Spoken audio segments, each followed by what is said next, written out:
Bueno, ¿se escucha bien? ¿Sí? Bueno, muchas gracias. Buenos días. Mi nombre es Mauricio Reutemann. Acá estoy en el panel con el ingeniero Emilio Apud y también con el ingeniero Lucas Estrada. En primer lugar, quiero agradecer a la Fundación Friedrich Naumann por la organización, a la Universidad Católica de San Juan también por organizar este interesante evento.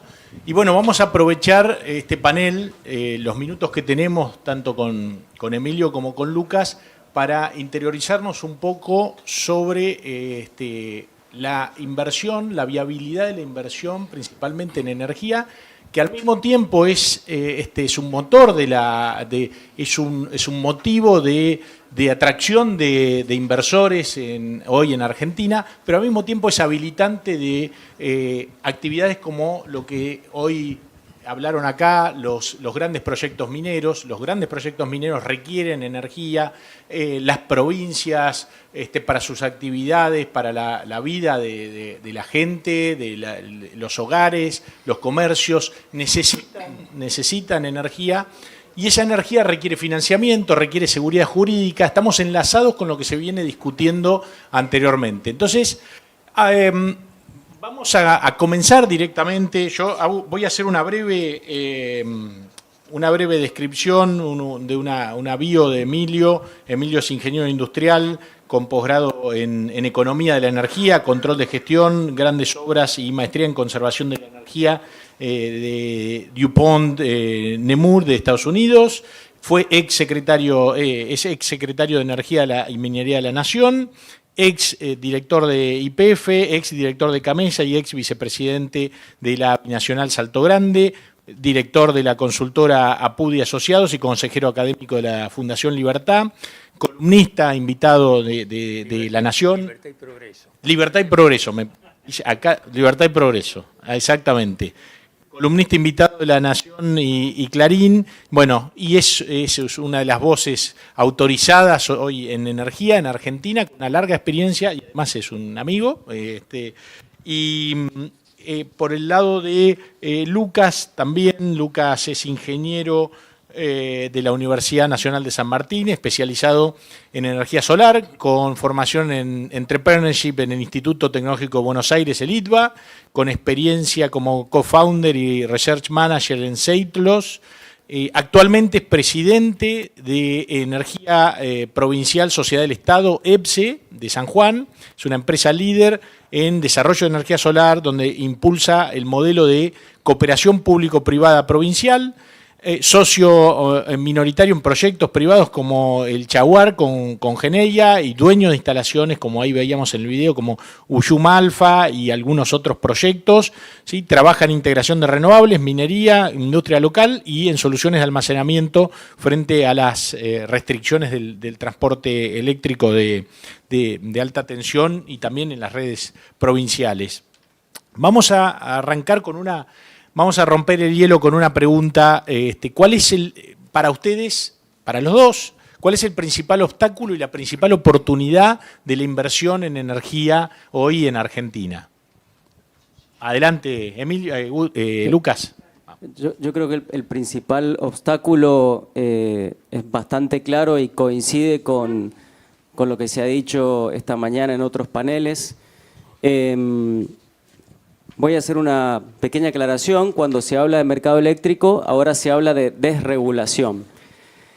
Pero a mí es una palabra que me parece totalmente contraria. En realidad lo que creo que está haciendo el Gobierno Nacional actualmente es una regulación del mercado eléctrico, porque en primer lugar está volviendo a las bases de la 24065, que es la ley que originalmente norma al mercado eléctrico mayorista.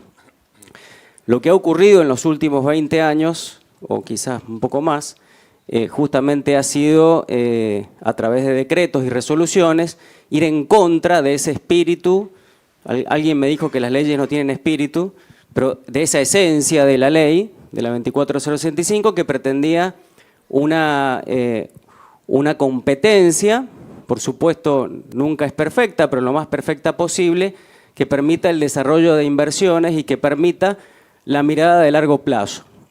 Entonces el primer obstáculo creo que es respetar la ley, ¿no? O sea, no es ni más ni menos que eso, en el mediano y en el largo plazo sobre todo. Nosotros hemos tenido serias restricciones en nuestro sistema de transporte como provincia, y luego también hemos visto y vivimos las restricciones que hay a nivel de transporte eléctrico en extra alta tensión, en 500 kilovolt, que son inversiones que nadie las hace por 5 años, digamos, son inversiones de muy largo plazo, de 50 años. Esta mañana alguien mencionó que en otros países esas inversiones las hacen justamente los fondos de pensiones que buscan rentabilidad de largo plazo y seguridad de bajo riesgo. En nuestro país esas inversiones las ha hecho el Estado, pocas ha hecho, con mucho esfuerzo. ¿Por qué? Bueno, justamente porque las reglas no estaban claras para que un privado pueda hacer esas inversiones. Eso, en mi opinión, ha hecho que el costo sea muy alto. Más allá de temas de corrupción, que uno puede entrar o no en ese debate, yo creo que es el costo de oportunidad. El Estado debería invertir siempre en cuestiones prioritarias, en educación, en salud. Cada peso puesto en una línea de extra alta tensión o en un parque solar por el Estado es un peso no puesto en educación o en salud. Y nosotros somos un país pobre y bastante atrasado, digamos, en general, ¿no? Entonces, cuando la actividad es rentable per se, nuestra mirada, digamos, nuestra opinión, y lo digo como presidente de una empresa cuyo dueño es el Estado, pero no por eso deficitaria, y nuestro modelo es INVAP, digo, empresas justamente rentables y que agreguen mucho valor. Nuestra mirada es que ahí tienen que haber reglas claras justamente para que sea el sector privado el que invierta y dejar al Estado en lugares donde quizás no lo puede resolver el mercado, digamos, donde no lo puede resolver una inversión privada. Lucas, te voy a pedir ahora que profundicemos en un ratito el tema de lo que vos me hablabas de las restricciones de transporte. Le paso a Emilio un segundo la consulta. Emilio, esto que planteaba Lucas, los obstáculos. ¿Obstáculo u oportunidad? Cortito y después vamos profundizando, como le decía Lucas, nos vamos metiendo un poco en los problemas en sí mismos, a detallarlos un poquito. Sí, yo creo que hay que distinguir dos áreas completamente distintas. Una es oil and gas y otra es energía eléctrica. Oil and gas, por ley de siempre, que no se cumplió, es un sistema desregulado, ¿no? Tanto desde el recurso hasta la distribución. Los distintos gobiernos en los últimos 30 años se han ingeniado a través de YPF o resoluciones y barriles criollos, etcétera, en destruir eso, pero ahora hay un cambio de paradigma. Antes vivíamos en un sistema de escasez, ¿no? Que teníamos la espada de Damocles, que era el megayacimiento de Loma de la Lata, que se empezaba a agotar. Entonces habría que cuidar, atesorar, ¿no?, la soberanía energética y todas esas cosas, pero hubo un cambio sustancial, sobre todo en el plazo de duración de la existencia del hidrocarburo como una commodity, como un bien universal, debido a la incursión del tema ambiental, el tema del calentamiento global. Y por otro lado, la aparición, sobre todo en nuestro país, en Estados Unidos, de nuevas tecnologías para poder sacar algo que antes no salía, que era exprimir lo que es la roca madre, que es la que produce el petróleo y el gas. O sea, pasamos a un sistema de escasez a un sistema de abundancia, y ese sistema de abundancia es completamente distinto. Es otro paradigma y Argentina lo tiene que entender. Siempre vivió el sector hidrocarburo del mercado local. De ahora en adelante va a vivir de la exportación. Y son reglas de juego completamente diferentes, ¿no? Ahí hace falta la eficiencia, hace falta sacarle la punta al lápiz y ser competitivos a nivel internacional, porque no jugamos solos. ¿no? Hay un montón de países, sobre todo los que ahora empiezan a ser confiables desde el punto de vista geopolítico, que saben cómo comerciar. En el caso de la... si querés, después me extiendo con el tema de... Después vamos a profundizar en los 10 minutos que nos quedan. Pero en el tema eléctrico es otra cosa, es un sistema endógeno, no se exporta prácticamente nada, es un sistema que fue muy bien concebido en la década de los 90, ¿sí? Tan es así que de entrada cuando se liberaron los precios era altísimo el valor del megavatio hora, sobre todo porque falta de inversión, equipamiento obsoleto, etcétera, pero en menos de 5 años se bajó a menos de la mitad el precio y se hizo una energía competitiva. Y a mí cuando me tocó ser secretario de Energía hace 20 y pico de años, tenía varios proyectos en carpeta que desde el punto de vista técnico no los podía meter, por ejemplo, de generación. O sea, mucho interés en inversión bajo esas pautas.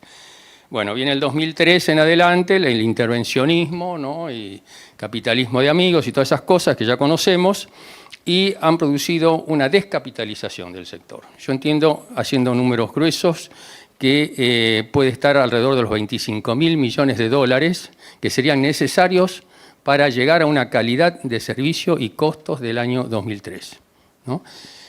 Ahora, el problema es que es un sistema regulado, sobre todo transporte y distribución, y ahí no hay tanto atractivo normalmente sobre países poco confiables, ¿no? para la inversión. Pero yo calculo que en los 3 segmentos, generación, que no está regulado, transporte y distribución, son 10.000 millones de dólares, 10.000 millones de dólares y 5.000 en distribución aproximadamente. ¿Esto que provoca que no haya inversión? Que fundamentalmente se posterguen proyectos, sobre todo los renovables, ¿no? Que podemos tener mucha energía solar en el norte, mucho viento en el sur, pero si no lo podemos evacuar, eso no funciona. Y por otro lado, la competitividad del sector. Estamos con costos altos porque tenemos equipamiento obsoleto, ¿sí?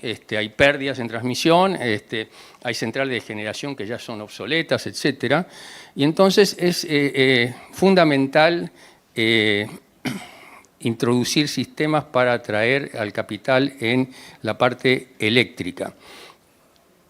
Yo creo que se durmió un poquito el gobierno en algunas cuestiones, por ejemplo, algunas partes del sistema de interconectado nacional que son fundamentales, ¿no? Sobre todo para una seguridad, evitar esos colapsos que nos volvieron locos en distintos momentos, y sobre todo el abastecimiento al AMBA, que es el 40% de todo el mercado.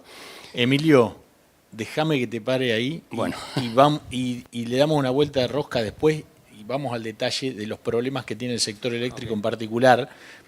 Hablando de lo que tenemos hoy, ahí hablabas, bueno, de los marcos regulatorios, lo bueno que todos los desaguisados que pasaron no cambiaron fundamental, le metieron normativa ad hoc a lo que es la normativa del sector eléctrico, pero si hacemos, como dice Sturzenegger, la hojarasca, los marcos regulatorios están vivos, hay que ponerlos en funcionamiento de nuevo. Le mandamos un saludo al ingeniero Carlos Basto, que trabajó mucho, es un amigo, y trabajó con el doctor Cavallo también, y ha sido uno de los que puso los pilares de estos sistemas. Vuelvo a Lucas con eso. Contanos, Lucas, veíamos este video impresionante, lo que hace EPSE en San Juan. También, ¿cuál es el modelo de EPSE y cuál es el modelo de EPSE en términos de esta colaboración público-privada? Que vos marcabas que hay una fuerte orientación a resultado, no es una empresa pública de lo que tenemos en la cabeza de lo que eran las empresas públicas, sino una empresa pública con orientación a resultado, buscando la eficiencia. ¿Cómo compatibilizás eso con la inversión privada, con los requerimientos que seguramente tienen con la inversión minera, que deben tener todos los días conversaciones con gente que también está aquí? Contanos un poco de ese modelo de público-privado de EPSE. Bueno, ese modelo comenzó tratando de ayudar a los privados a mitigar el riesgo. Dentro de cualquier construcción de precio hay una parte que se llama riesgo y que lamentablemente en nuestro país es muy grande. ¿Cómo? Bueno, justamente aportando infraestructura eléctrica poniendo a disposición toda la parte de permisos. En la Argentina, en algunos lugares no es tan sencillo conseguir los permisos necesarios para llevar adelante una inversión. A veces eso requiere de mucho tiempo. En San Juan nosotros dijimos, bueno, vamos a poner a disposición un lugar con infraestructura eléctrica, con estación transformadora, con capacidad y con todos los permisos para que venga un privado, se instale, haga la inversión y luego pueda desarrollar su negocio sin ningún problema. Ese modelo fue bastante exitoso, en las licitaciones Renovar nos fue bastante bien, sobre todo en la ronda 1.5 y 2. Y de esa manera logramos que muchas empresas, muchos generadores se instalaran en San Juan. Nuestra mirada es colaborativa, nuestra mirada es que así como nuestro dueño es el Estado de San Juan particularmente, podemos poner a disposición infraestructura para acelerar las inversiones privadas, pero también usando instrumentos de mercado, podemos hacer más competitivo al sector. Y ahí voy a hacer una aclaración. Los instrumentos que planteamos son instrumentos usados en Canadá, digamos, tipo Fair Refusal, tipo... ¿Por qué? Porque el gobierno de San Juan, a diferencia de otros gobiernos, tiene en sus manos un generador competitivo, muy competitivo, y trato de usar siempre esa palabra, no es energía barata o subsidiada, es lo máximo a lo que yo lo puedo vender y lo más bajo a lo que me lo pueden comprar para que ambos ganemos. Y de esa manera poner a disposición en San Juan, gracias justamente a las modificaciones que se han hecho a nivel nacional, energía que pueda consumirse en San Juan. Ahora podemos celebrar contratos con el distribuidor, por ejemplo.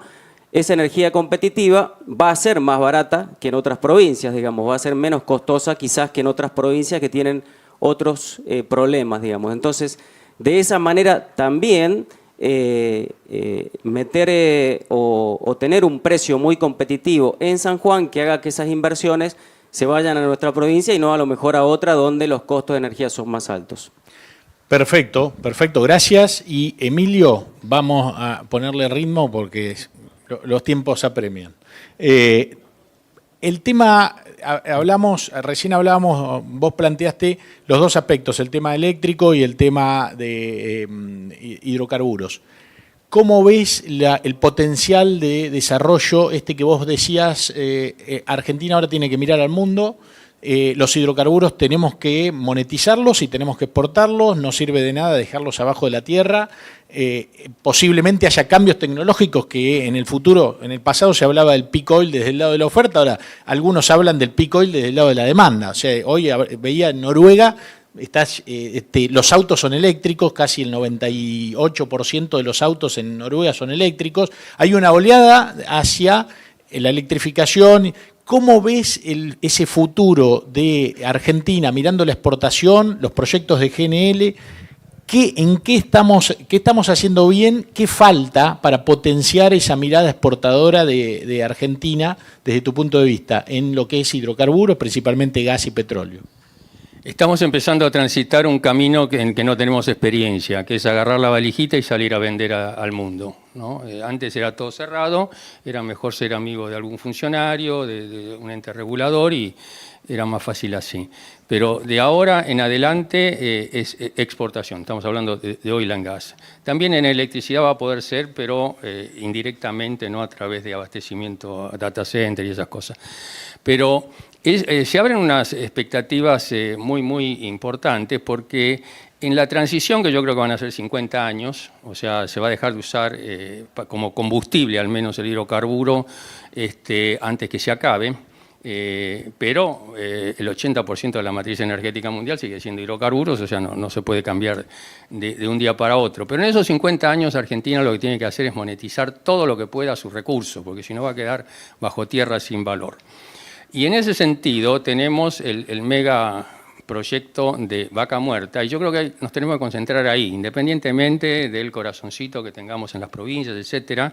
Es algo concreto, es algo donde ya se le buscó la vuelta, la eficiencia que tienen nuestros petroleros para hacer el no convencional, o sea, fractura hidráulica, es igual o mejor que en Estados Unidos y el recurso es inmenso. Para que tengan una idea, solamente en Vaca Muerta tenemos para 200 años al consumo actual de gas de la Argentina. Y el gas natural licuado pasa a ser, después de estos próximos 5 o 10 años, que el petróleo es lo más rentable, por supuesto, va a pasar a ser una commodity gracias a la tecnología de criogenado, etcétera, y además porque es un combustible para la transición, ¿no? Emite mucho menos anhídrido carbónico que el carbón, y no sé si ustedes saben, pero en la India y en China el 60% de la energía eléctrica se hace todavía con carbón, ¿no? Y se emite el doble. Entonces va a haber una transferencia de carbón a gas y ahí tenemos el mercado. Argentina tiene todas las condiciones, porque ahora a raíz del conflicto de Irán y la invasión rusa a Ucrania, ¿no? Están buscando desrisquear, no tener cantidad y precio, sino también seguridad en el suministro.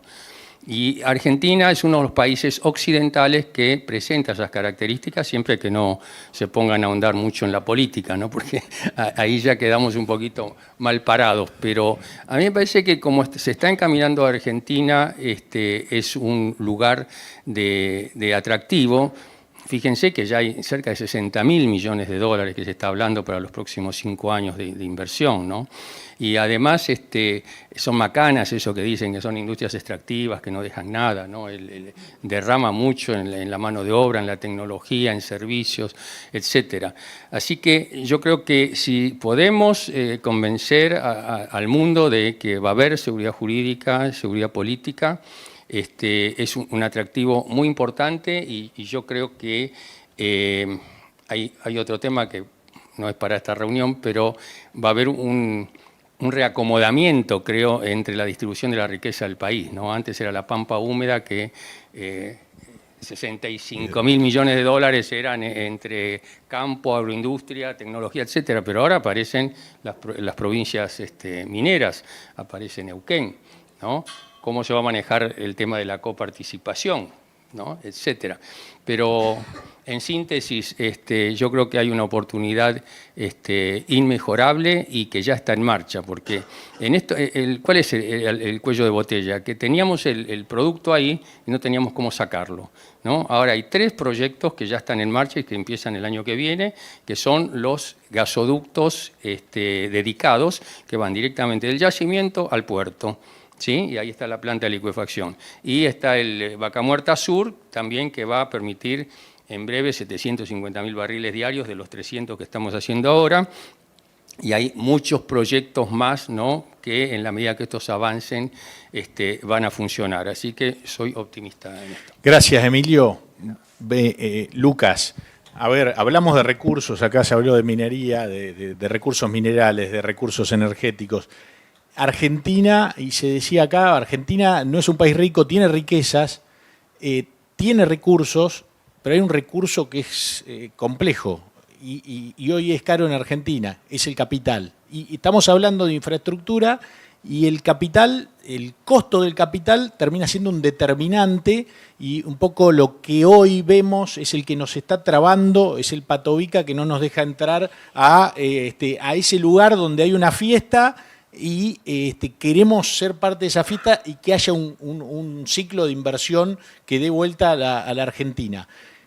Cuando vas y analizás el mercado, cuando analizás el mercado eléctrico y la infraestructura de transporte, tanto en la provincia como la infraestructura nacional, que yo me imagino que lo ven ustedes como un cuello de botella para todo el potencial que tiene San Juan en lo que mostrabas, en la generación eléctrica, en la hidroelectricidad, en lo solar. ¿Cómo, desde tu lugar, qué está haciendo San Juan desde ese punto de vista y qué ves vos que necesitaría hacer el gobierno nacional para empujar y para fijar las condiciones para que se dé inversión en infraestructura de transporte eléctrico? Yo creo que los pasos los ha dado bien, los pasos creo que han sido muy positivos. Tratar de abrir justamente las inversiones en transporte a la inversión privada a través de la modificación de la normativa Chile lo hizo cerca del año 2000, por ahí. Yo no soy experto en eso, pero seguramente acá Emilio lo debe conocer perfectamente. El caso nuestro es el mismo, exactamente el mismo. Nosotros lo que tenemos que hacer, o lo que tiene que hacer el Gobierno Nacional, es dejar las reglas claras justamente para que esa inversión la puedan hacer, en el caso nuestro, los proyectos mineros junto con la provincia. Nosotros tenemos una mirada de capitalizar esas inversiones. En primer lugar, los proyectos mineros las necesitan para su propia energía. Ahora, nosotros como generadores las necesitamos justamente para evacuar esa energía. Y nuestro principal comprador, el off-taker ideal en la Argentina ahora, al menos en San Juan, es una mina de cobre, digamos. O sea, tenemos una oportunidad no de oro, sino de cobre, justamente. De oro también. Para poder generar mucho más energía. El potencial de San Juan se estima en más de 3.000 megavatios fotovoltaicos.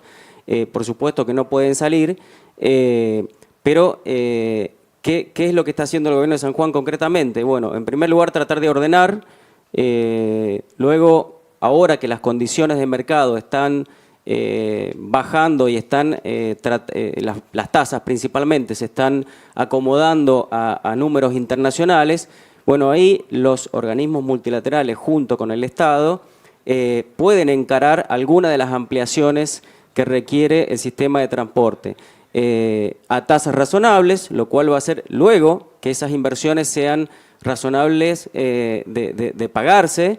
Nosotros tenemos, siempre pongo el ejemplo, y creo que es muy claro, de cómo se amplía la red por la ley de concesión en San Juan. Si nosotros hubiésemos tenido las condiciones macro adecuadas, la red las hubiese ampliado la empresa que tenía la concesión, la distribución, porque así crece, y a través de la remuneración de la base de capital.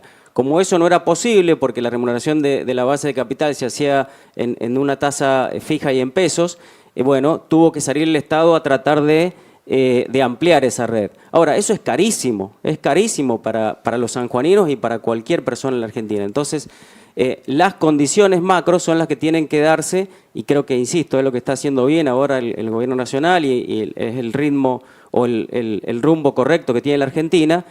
Van a hacer justamente que esas tasas bajen y que las ampliaciones se den naturalmente como estaban previstas en la ley. Perfecto, gracias Lucas. Última pregunta a Emilio. Emilio, el Gobierno Nacional, vinculado a esto, a la inversión principalmente, pensando en la infraestructura de transporte eléctrico, que hoy creo que es crítico para Argentina, si pensamos que la economía va a crecer, aún más crítico, ¿sí? El gobierno viene implementando desde hace rato algo que aún en los cánones del gobierno es un poco heterodoxo, ¿sí? Yo lo llamo el desarrollismo libertario, que son instrumentos como el RIGI, ¿sí? Que dentro de los cánones de un liberalismo a ultranza no es tan ortodoxo, pero esa herramienta que el gobierno está utilizando, que hoy se ve utilizada en proyectos del upstream petrolero, del midstream petrolero para hacer oleoductos, para hacer gasoductos dedicados, para hacer plantas de GNL, para hacer parques solares. Se discute también el super RIGI.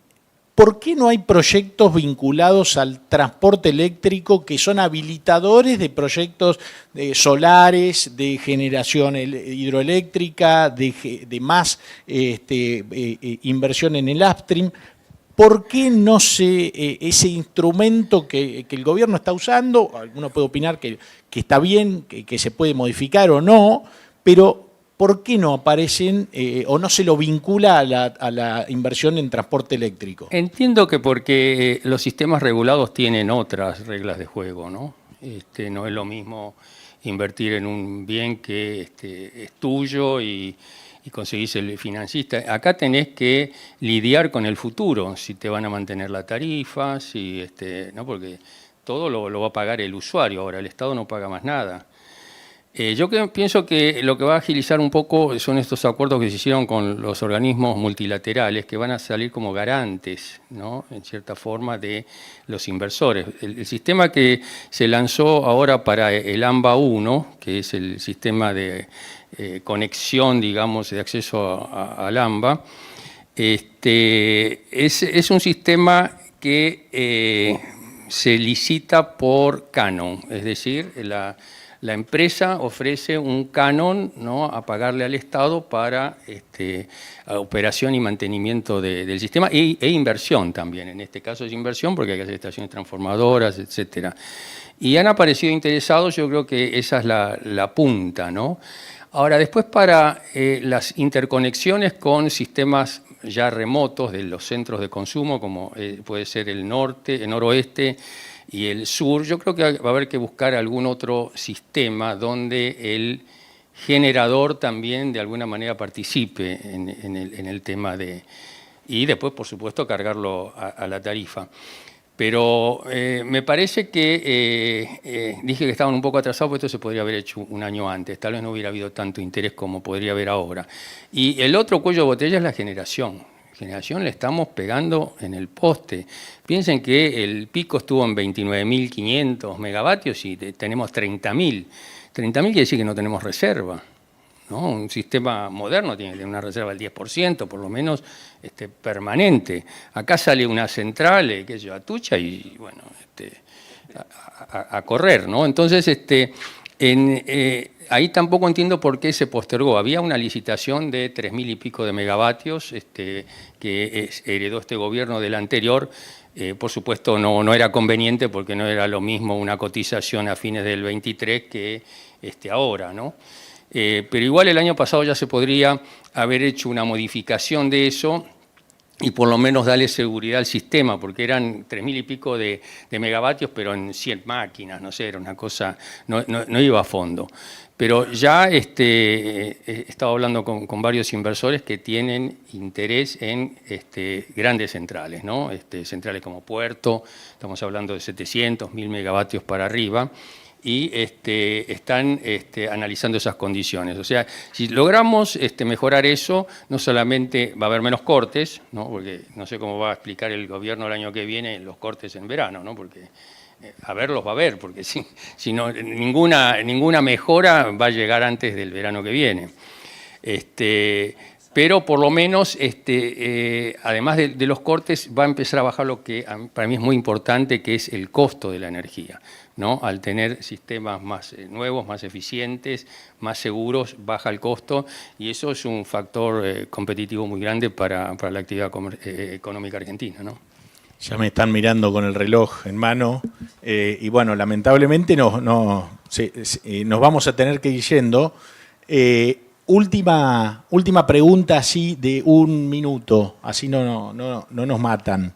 ¿Cómo ven en el futuro próximo? Vos planteabas, Emilio, y centrados nuevamente en lo que es crítico hoy y sobre todo si miramos una Argentina que tiene proyectos en desarrollo que requieren energía, una economía que puede crecer más y posiblemente con sus sectores más energointensivos, cuando crezcan aparecen estos problemas o cuando crezcan más van a aparecer estos problemas que cuando vienen es tarde, tenemos que preverlos.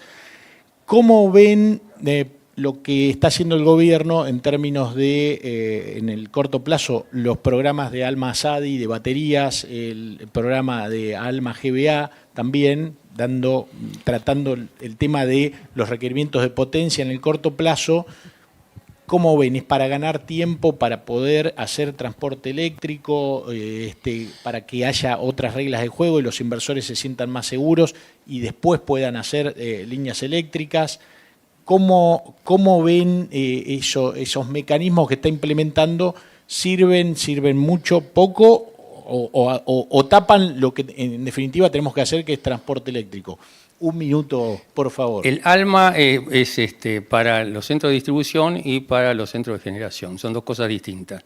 Los centros de generación es para evitar la intermitencia del sol y del viento. Y en cambio en distribución es para aprovechar la onda de consumo que hay diaria en cualquier sector eléctrico y que no se puede acumular. Entonces, cuando hay disponibilidad de máquinas, ¿no?, que es en el valle, ahí se genera y se cargan los almacenadores o baterías, ¿no? Pero son, en este caso yo lo considero que son medidas paliativas, ¿no? De mitigación, no reemplazan la generación, ¿sí?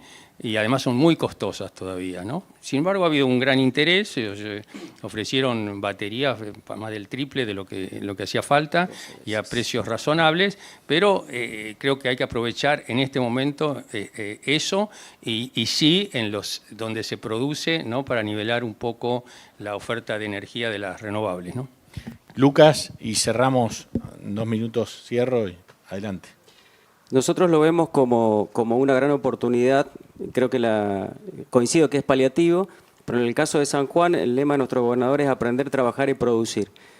Independientemente del resultado del Almazadi, donde hemos quedado en mitad de tabla, quiere decir que no estuvimos tan mal ni tan bien, nosotros vamos a implementar igual el sistema de almacenamiento porque justamente eso nos va a permitir aprender a operar ese tipo de sistemas y nuestro objetivo es ir hacia lo que ocurre ni más ni menos que en Chile, sistemas solares con almacenamiento y queremos demostrar que eso es equivalente a una máquina térmica o a una máquina de masa rotante para el sistema eléctrico.